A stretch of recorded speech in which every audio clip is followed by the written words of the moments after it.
আজকে কথা বলবো বর্ষা চৌধুরী আপুকে নিয়ে। আসলে এই বর্ষা চৌধুরী আপুকে সবাই যদি খারাপ বলে থাকেন, আমি আমার চোখে বলবো যে উনি খারাপ না।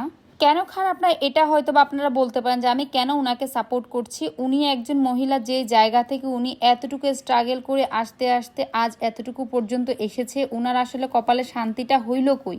হ্যাঁ, আপনারা হয়তো বলতে পারেন যে উনি কাজ করে, ওনার তো পপুলারিটি আছে, উনি এভাবে করে চলে যেতে পারবে। ভাই, সব মানুষ সারা জীবন একা থাকতে পারে না। হয়তো আপনি পারেন একা থাকতে, আপনার হাজবেন্ডের প্রয়োজন নেই, আপনার জীবন সঙ্গীর প্রয়োজন নেই, বাট আরেকজন তো থাকতে পারে, তাই না? মানুষকে আসলে আমাদের বাঁচতে দেওয়া উচিত, আমরা তাকে সাপোর্ট করা উচিত। আমরা যদি তার পিছনে এভাবে লেগে থাকি, আর মানুষের তো সব মানুষেরই সুন্দরভাবে বাঁচার একটা অধিকার আছে। ওনার ফার্স্টে যে বিয়ে হয়েছিল ওই হাজবেন্ডের কথা আমি জানি না, সেকেন্ড হাজবেন্ড মারা গিয়েছে, আল্লাহ নিয়ে গিয়েছে। থার্ড বার উনি ট্রাই করেছে যে ওনার যে ছোট বাচ্চাটা যেন বাবার আদর পায় আর নিজে যেন একটা জীবন সঙ্গী পায়, সেই সূত্রে সবকিছুই বিবেচনা করে, ওনার মেয়েসব বিবেচনা করে, ওনার ফ্যামিলি বিবেচনা করে সবকিছু সবাই মিলেই কিন্তু ওনার বিয়েটা হয়েছিল।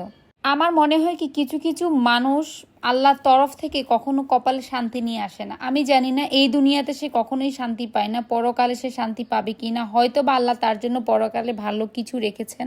তাহলে এমন কেন হবে? দেখেন, একটা মেয়ে এত স্ট্রাগল করে ফার্স্ট ওনাকে এসিড ছুড়া হলো ছোটবেলায়, দেন বড় হইলো, বিয়ে হইলো, ফার্স্ট হাজবেন্ডের সাথে কি হইলো আমি কাহিনী জানি না। যদি কেউ জানেন অবশ্যই কমেন্ট করে জানাবেন।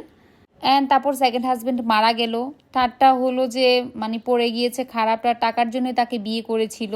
তো আমরা হয়তো তখন ভাবছিলাম যে যখনই তার বিয়ে হয়েছিল তো তখন আমরা বলছিলাম যে হ্যাঁ যাক আলহামদুলিল্লাহ, এবার যাতে উনি একটু শান্তিতে থাকতে পারে, সুখ পায় উনি, আর তার ছোট বাচ্চাটা যেন বাবার আদর পায়, মেয়েটা যেন বাবার ভালোবাসা পেয়ে বড় হতে পারে। আমার নিজের একটা এক্সপিরিয়েন্স আছে যেটা আপনাদেরকে আমি শেয়ার করি। আমার একটা আপু, তার একটা ছেলে আছে, ওনার ছেলের বাচ্চাটার বয়স যখন 2 মাস বয়স, তখন তার হাজবেন্ড বাইরে চলে যায়।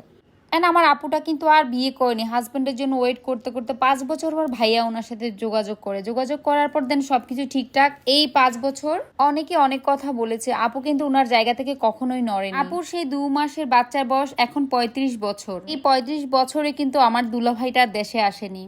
টাকা পয়সা দিয়েছে, সবকিছু করেছে, কিন্তু সে আসতে পারেনি। কিছুদিন আগে উনি মারাও গিয়েছে। আর আমার সেই আপুটা কিন্তু আর বিয়ে করেনি।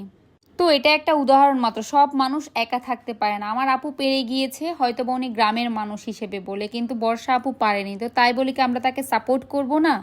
আসলে কি সব মানুষের মন একই রকম না। আমি যেটা পারবো সেটা আপনি পারবেন না, আপনি যেটা পারবেন সেটা আমি পারবো না। আমার আপু পেরেছে, বর্ষা আপু পারবে এমন কোনো কথা নেই। তো মানুষের লাইফে কখন কি ঘটে যায় আসলে আমরা কেউ কিছুই বলতে পারবো না। সবকিছুই আল্লাহ ভালো জানেন। উনি যার জন্য যেটা ভালো মনে করেন তার জন্যই উনি সেটাই করে রাখেন। আমি যে আজকে এখানে কথা বলছি, কালকে যে আমি বেঁচে থাকবো, কালকে যে আমার ভাগ্যে কি হবে আমি নিজেও জানি না। কিছু মানুষ আছে নিজের খেয়ে অন্যের পিছনে লেগে থাকে, এরকম নিজেদের ফ্যামিলিতেও দেখবেন যে নিজের খেয়ে নিজের পরে সারাক্ষণ অন্যের কথা না বললে কখনোই তাদের পেটের ভাত হজম হয় না। সত্যি বলতে কি, অন্যের দুঃখ দেখে যে মানুষগুলো হাসে তারা কখনো মানুষের পর্যায়েই পড়ে না। আপনার